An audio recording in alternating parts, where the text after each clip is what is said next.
I am Poetry. You are here for March Madness. March Madness is where I post random videos every day for the whole month of March.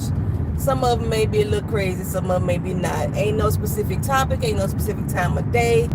We just rolling with it. I'm doing this live because, as I stated before, I got audio problems when I record. I did a video the other day and forgot that I had audio problems. That mug sounded horrible. So we back to doing it live. If you come into the live stream while I'm here, then I most likely cannot see your chat until I stop moving. But sometimes, I be glancing and be looking anyway. So this right here is going to be a review on the movie New Jack City. Hey, good morning. Let me turn my chat on so I can at least see that. So this is going to be a review of New Jack City. It's 23 years later that when this movie came out in 1991. I was a senior in high school. I was graduating that year. And this was one of the best movies in black cinema in a long doggone time. And it was like gritty, grimy. If you've never seen it before, you about to have some spoilers. Okay, so let me go these railroad tracks. I know my signal may fade a couple times doing this drive to work, but it's gonna pick back up. So if it drops, don't stand out. It's gonna come right back. It usually take like a couple seconds. My screen look dark. Oh, I look dark. I don't even know what it is. Okay, so New Jack City. It's about the crack epidemic that hit the nation, ruined the nation for real, and hit hard mainly in a lot of black communities. The crack epidemic started about early to mid 80s. Like I say, even though the movie took place in 1991, I think the movie was supposed to be set in 86, if I'm not mistaken.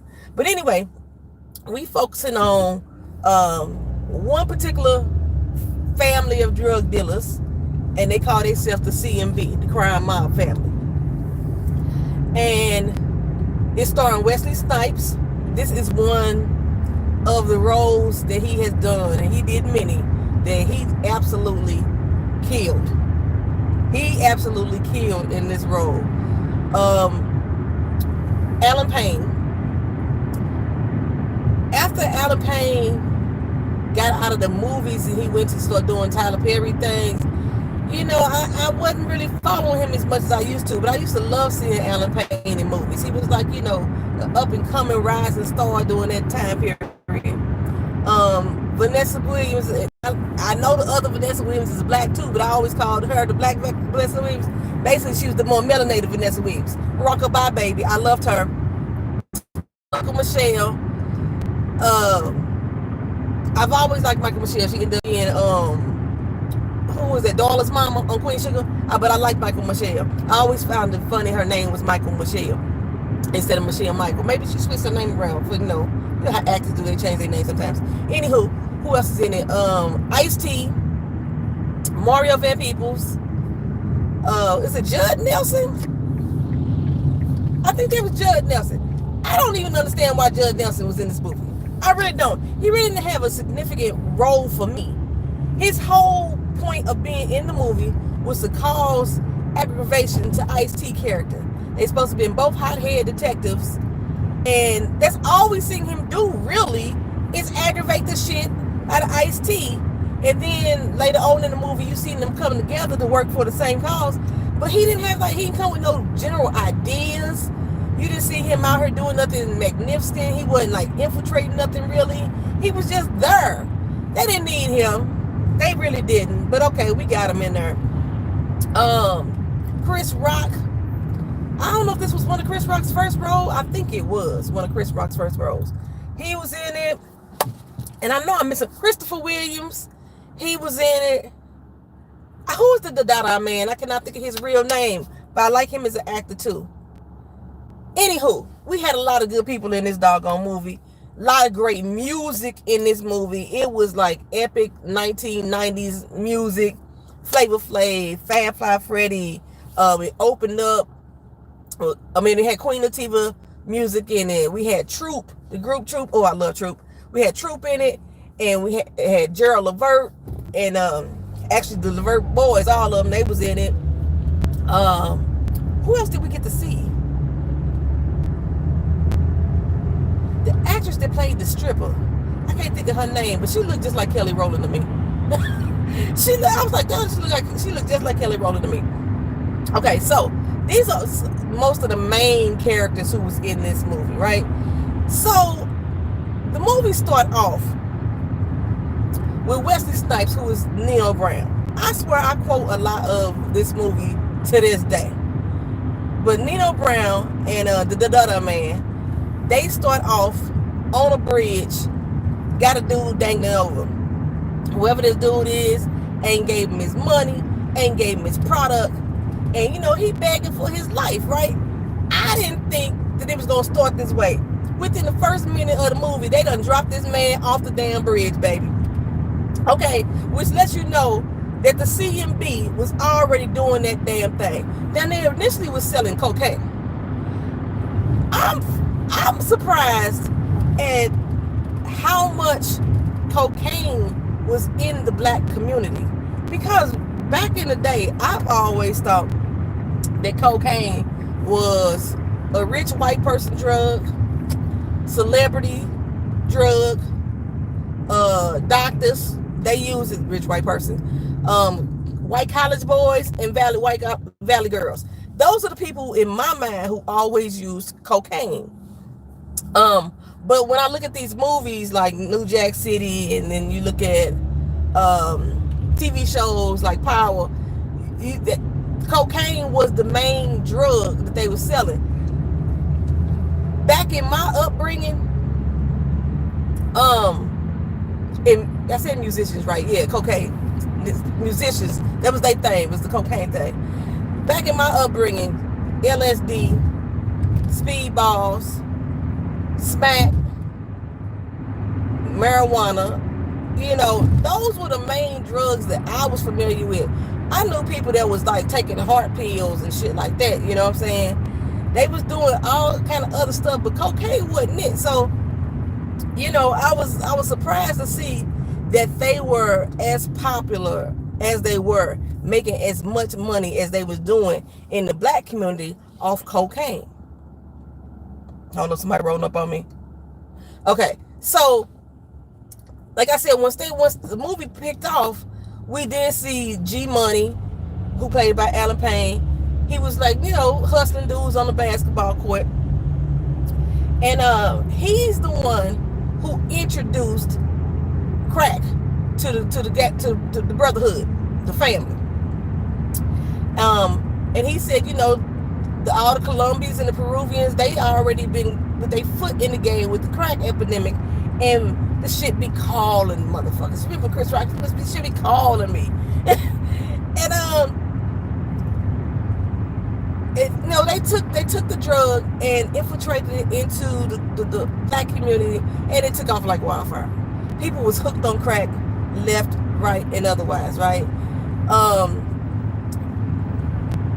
And one of the things that I noticed about this movie, like say, you're gonna get some spoilers, but this ain't gonna be no like ain't gonna go line for line what happened in the movie. I don't think I might. I only got 30 minutes to drive to work.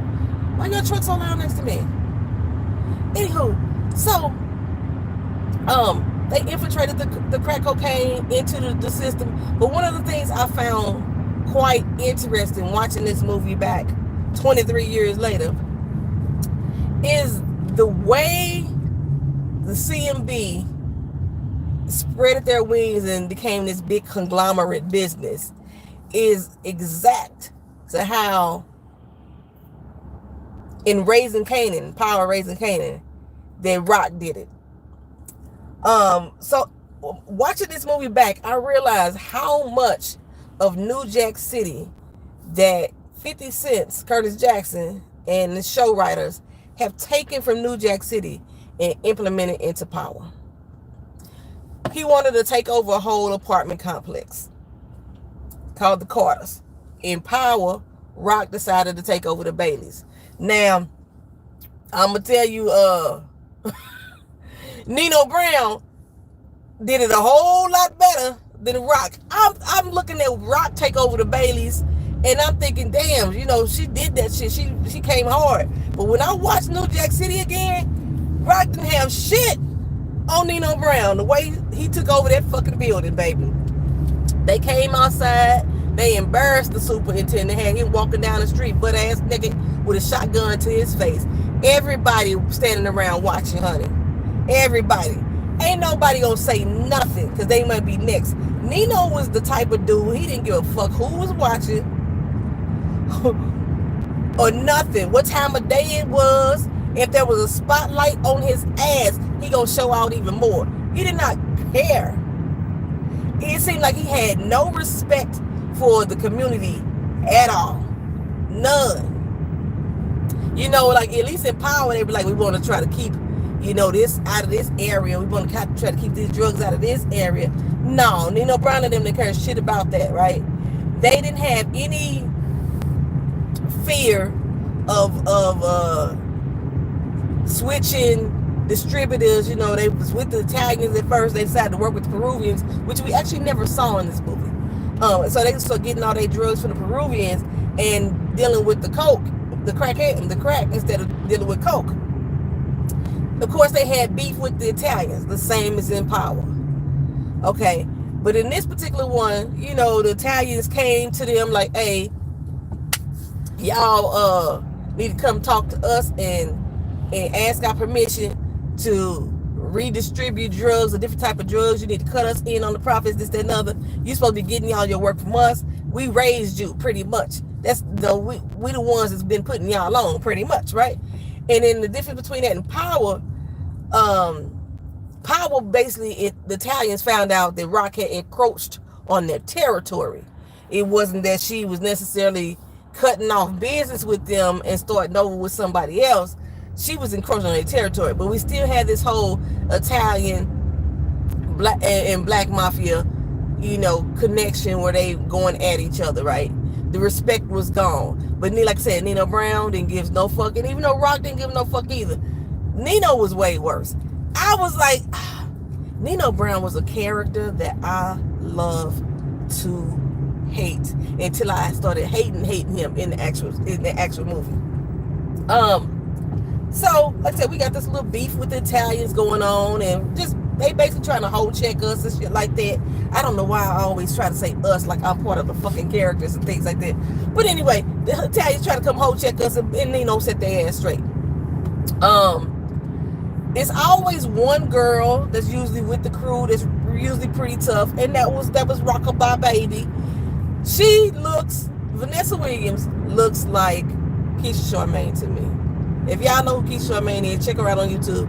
She is one of the subbies here on this channel, one of our family members, our cousins. She looked like her to me, and when I was watching the movie back, I was like, man, if they redid New Jack City, we can get Keisha to play this part. So anyway, they basically blew the fuck up, right? CMB took over the Carter apartments. They was ransacking those apartments. It was like, either you gonna become loyal customers of us, or you gonna be a hostage in the building. Okay? And you did have the one man that was trying to stand up, that one citizen who wasn't scared to speak up. You know, he took himself down to the police station like, how y'all gonna let these motherfuckers come take over a whole apartment building and not do nothing? So it wasn't that like Nino was moving in silence, because this man at least brought it to the attention of the police, right? Like I said, he out here killing folks on the street in broad fucking daylight. That was like known. Everybody knew. And of course, you know, he out here passing out turkeys and everything too, like they always do. For some reason, they always make the drug dealers in the movies pass out turkeys at Thanksgiving. That's all they need now is gold fucking sneakers from Dump. Woo! Niggas be niggering. Anywho, so after they started getting really big, they started getting the notice of the police more often. And there was like, people were trying to get Nino Brown, but there was nothing that these brothers did, nothing that the Cash Money's brother did that would stick, because again, people was too scared to talk. Okay, so introduce Pookie. Pookie is the one that's played by Chris Rock. And Scotty is the cop that's played by Ice-T. I realize Ice-T plays a lot of cops. Wasn't he a cop in Colors too? He was just a gang cop. Correct me if I'm wrong. Maybe I have to go back and watch Colors now too. But wasn't he a cop in Colors? Okay, anyway, he's a cop here. He's a cop in New Jack City. Then he went on to his career in Law and Order as a cop. Ice-T like being a cop, huh? Okay, so he played this cop named Scotty. Scotty was already on probation.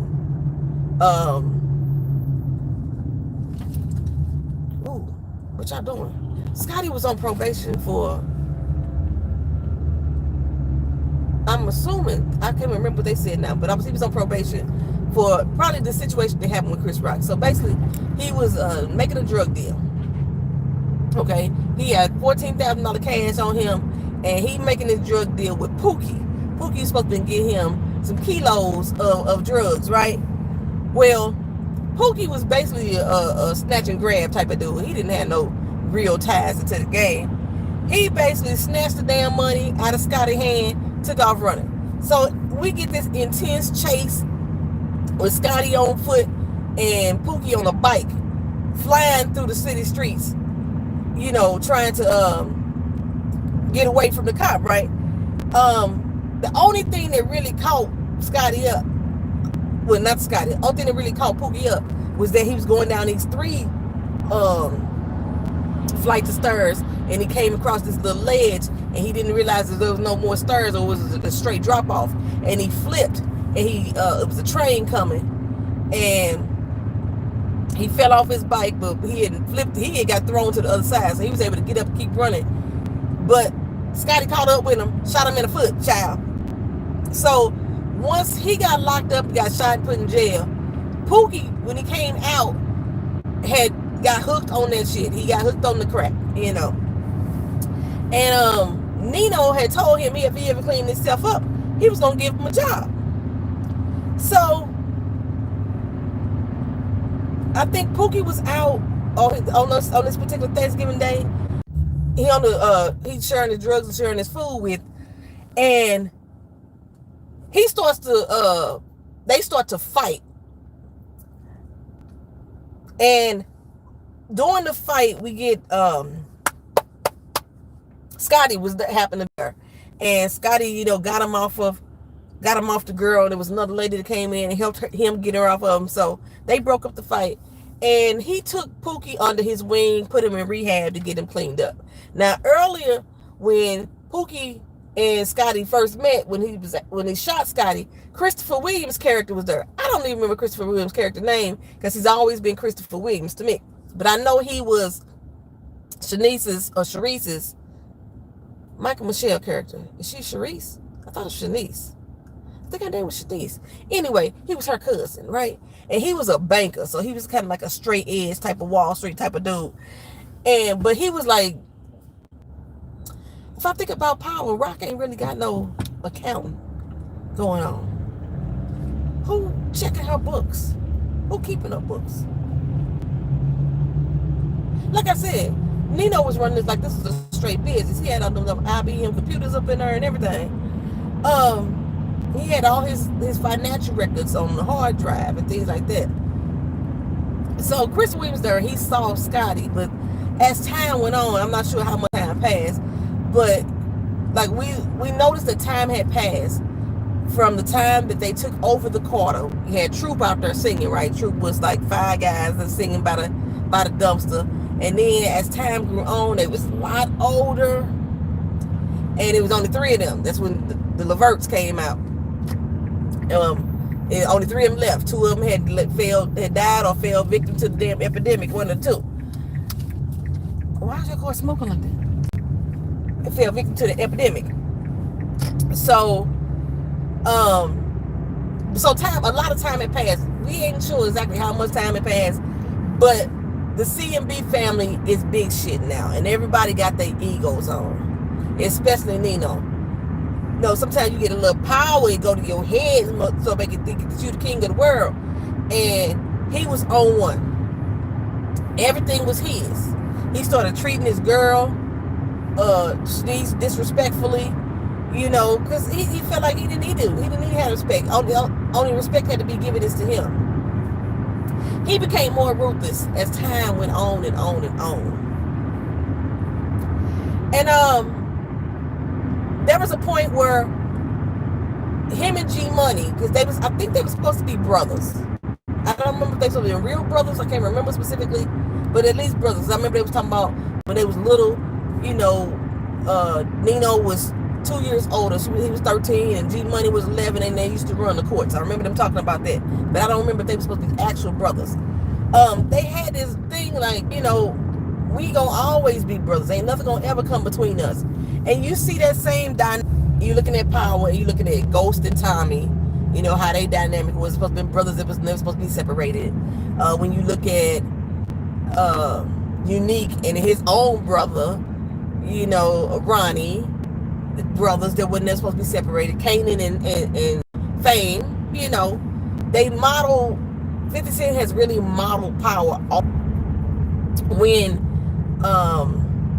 Nino and G Money had their final battle, their final talk. I'm skipping around, y'all. Had their final battle, had their final talk.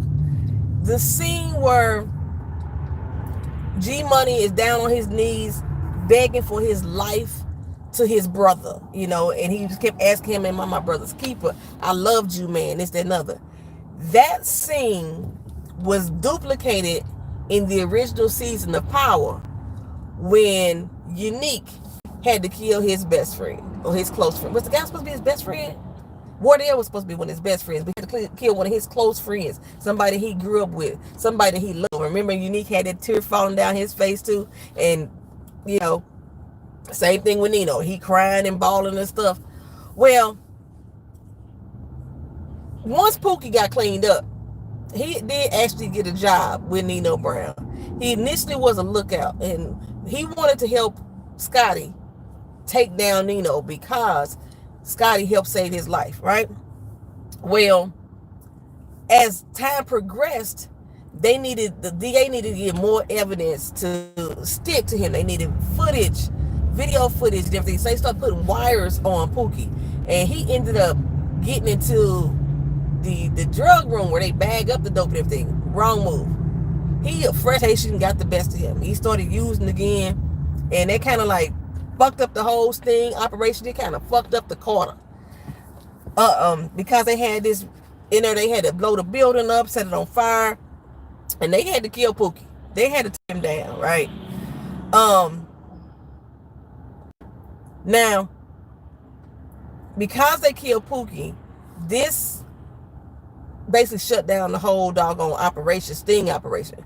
But Ice-T character Scotty was on a vengeance to take these people down because his mama was killed by some little random kid that was high on dope. So he like, you know, I'll take this shit personally.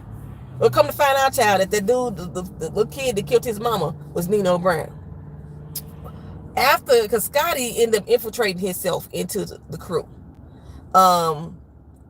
He was supposed to be their new distro, so to speak. Which was weird to me because they had all this stuff set up for days and months on end, and Scotty was getting to know the crew, and they hadn't bought a damn thing.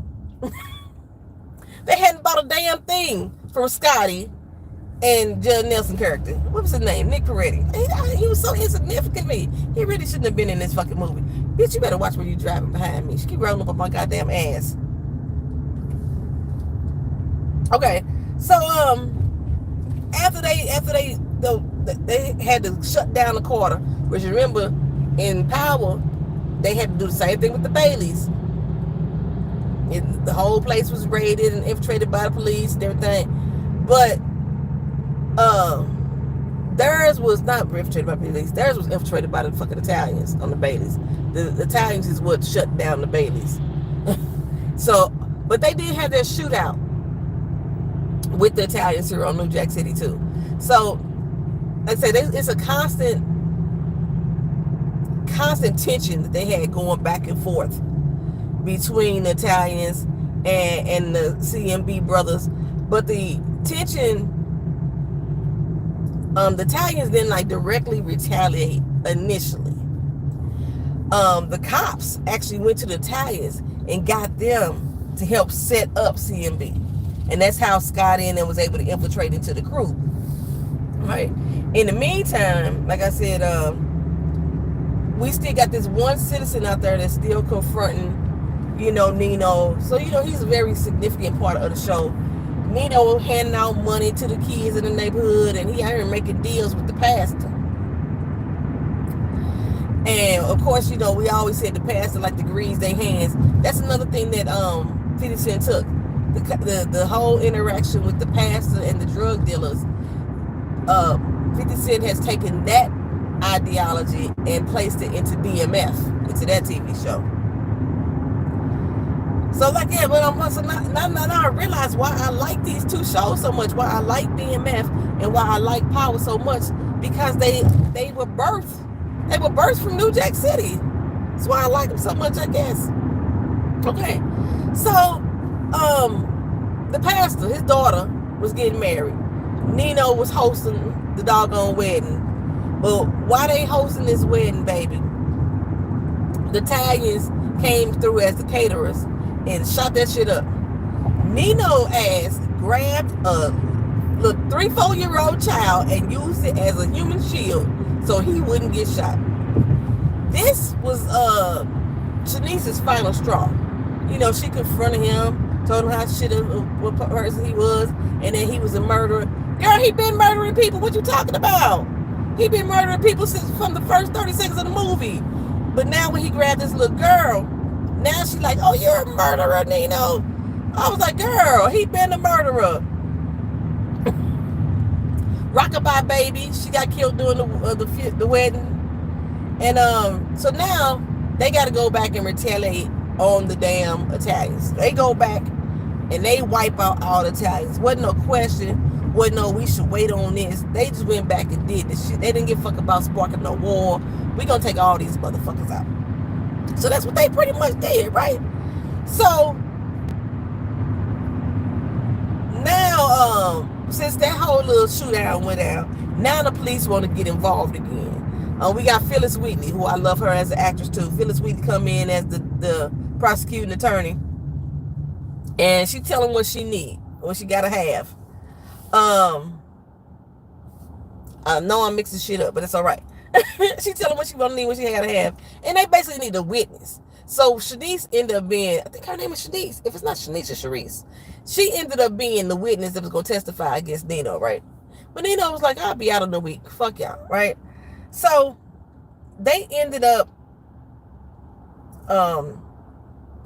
going to make this drug deal finally with Scotty and Nick, right? And while they making this drug deal, where Scotty messed up, he came in dressed in his shades and his hat, and he looked the same way he did the day he shot Pookie, that Christopher Williams character noticed him.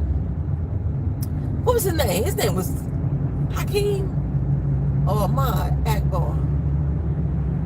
What was his name? This is gonna be Christopher Williams shit. So he looked the same way, and that's when he realized. He said, oh shit, I know this dude. He had said it early on that the dude looked familiar to him. He's like, I know him. That's 5-0. That's a cop, right? So once he said that, it was like no hesitation. Guns were pulled, bullets flew out. Peretti and Paul Wong, he's a nice looking Asian dude. They came in, and a lot of cops lost their lives. A lot of the CMB lost their lives. Nino got away. And he ended up meeting up with G Money. G Money, early on during the episode or during the movie, because of the tension that he had with Nino, he had met some stripper over at the Italian strip club, right?